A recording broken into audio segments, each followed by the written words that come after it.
Mr. Men Sports Day by Roger Hargreaves. Have you ever been to Nonsense Land? In Nonsense Land, the grass is blue and the trees are red. And all the cars have square wheels. Why? Easy.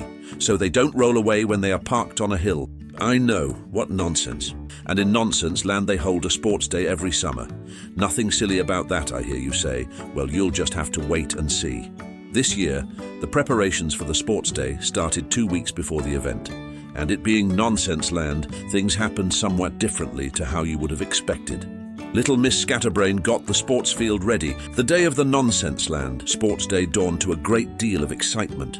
All the Mr. Men were there, and no one was more excited than Mr. Rush, who was at the sports day for the very first time. He couldn't wait for the last event of the day, the 100-meter sprint, but for the first time in his life he did wait. There were lots of other events to watch first. However, as each one came and went, Mr. Rush became more and more confused. The high jump had become the low jump and was won by Mr. Small. And the long jump was the short jump, won by Little Miss Tiny. For the swimming gala, Mr. Silly had filled the swilling pool with custard. Mr. Tickle won by a hand on the end of his extraordinarily long arm. And the egg and spoon race became the raw egg and teaspoon race. Much trickier and a lot messier. Mr. Dizzy marked out the track for the races, and Mr. Nonsense got the finishing line ready, a very silly-looking finishing line. Throwing the hammer became throwing the jelly, won by Mr. Strong, whose jelly went a bit further than he intended it to. Little Miss Naughty was leading all the way in the sack race, but Mr. Nosy won it by a nose. Finally, it was time for the 100-meter spring. Mr. Rush and all the other runners took their places at the starting line. The starting pistol fired. Mr. Rush shot down the track, and before you could say, "6 speedy sausages," he had crossed the finish line. "I've won!" cried Mr. Rush.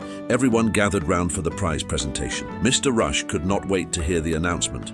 The King of Nonsense Land stood up on stage. "In third place," he said, "is Mr. Silly for the silliest running shoes ever.